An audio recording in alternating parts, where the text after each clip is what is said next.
Hey guys, so today I am doing a request as usual.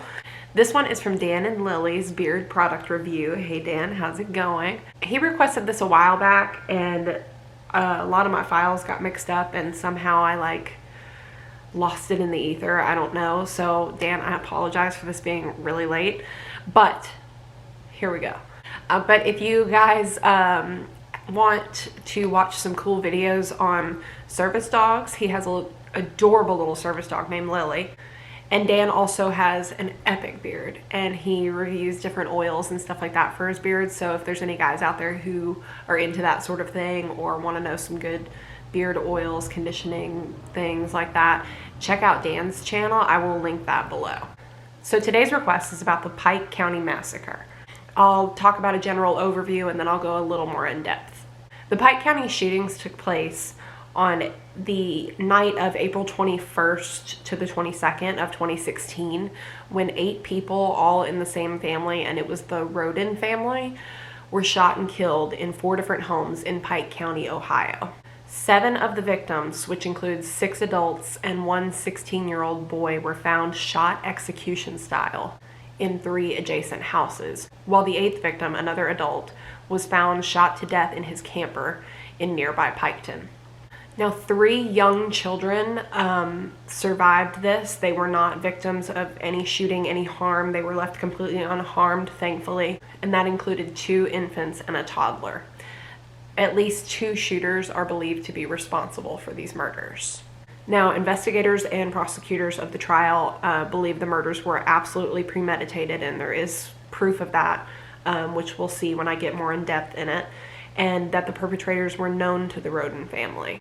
On April 25th of 2016, the Ohio Attorney General's office confirmed that there was presence of marijuana growth and cockfighting operations at some of the crime scenes.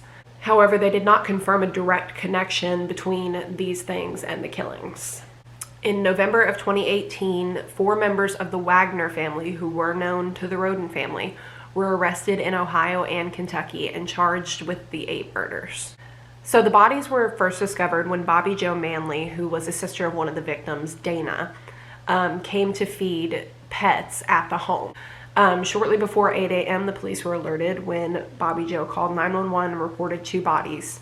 But before they arrived, Bobby Jo had found 2 more bodies on the property. Now, Bobby Jo's brother, James, went to check on their sister Dana and discovered the 3rd crime scene, where the police found 3 more victims when they arrived. At 1:26 p.m., another 911 call was made, reporting an 8th body, an adult male, at a 4th residence in the nearby village of Piketon. One sad thing about the children that were unharmed that just kind of caught me off guard and made me really sad was the fact that the children were aged 3, 6 months, and 4 days, and the 4-day-old was found in bed with the body of her mother.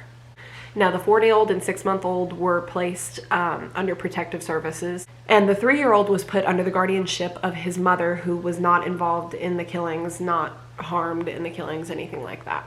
Now, as concisely as I can, I will go over the victims, all of whom unfortunately died due to multiple gunshot wounds to the head, minus the final victim.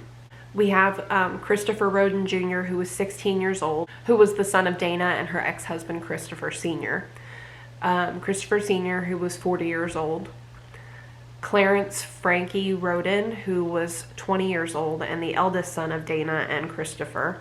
He was also the father of the surviving 6-month-old and 3-year-old. Dana, who was 37 at the time of her death. Gary, who was a cousin of Christopher Sr. and Kenneth Roden. Hannah Mae Roden, who was the daughter of Dana and Christopher and the mother of the surviving 4-day-old baby. Hannah Gilly, who was the fiance of Clarence Roden and the mother of the surviving 6-month-old child. And finally, Kenneth Roden, who was the brother of Christopher Sr., and he was 44 at the time of his death.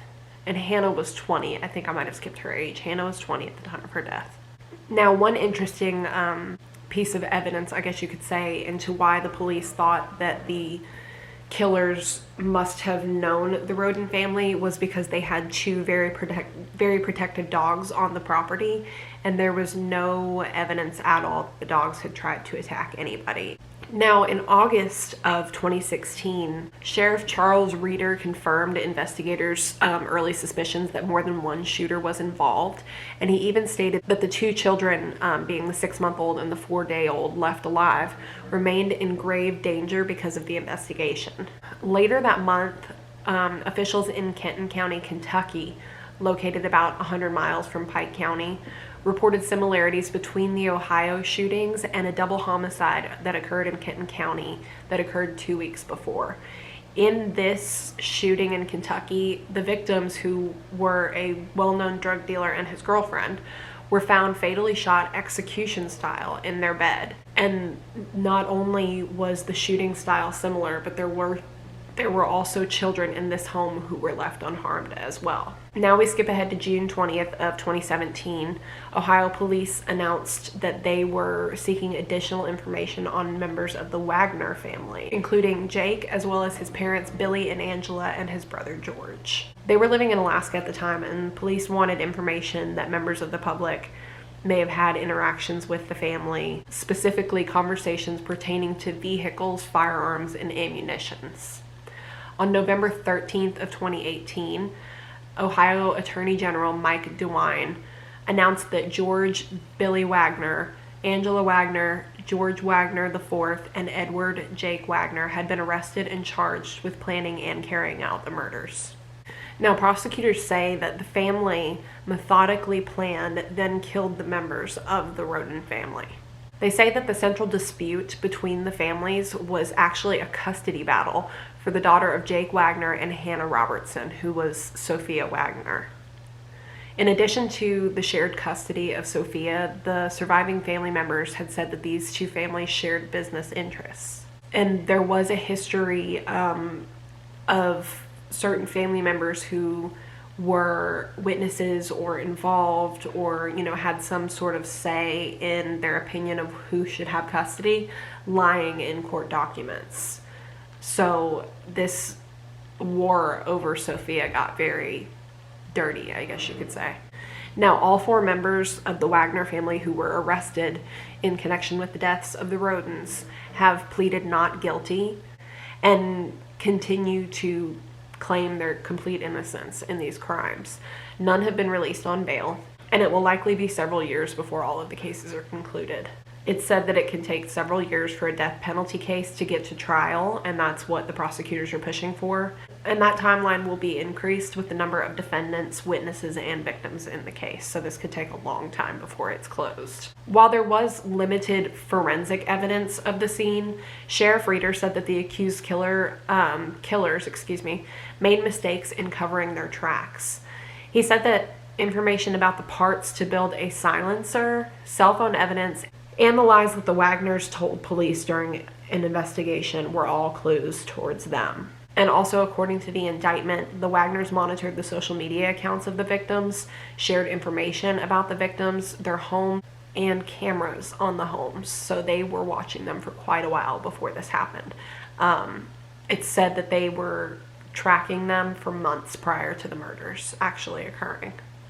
So that is all the information that is currently available on these crimes, and I'm very interested to hear more information on how the evidence will unfold and how these people were possibly connected to the crimes.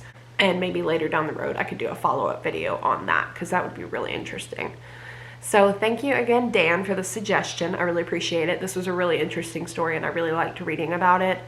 As tragic as it was, I think it's important to keep the victims' memories alive, keep these stories spreading so that awareness of disputes like this, of possible mental health issues, stuff like that can sort of stay a topic of discussion and a topic of improvement. If you like this video, please give me a thumbs up. If you have any suggestions or any hate comments for me, because I love hate comments, please comment those below.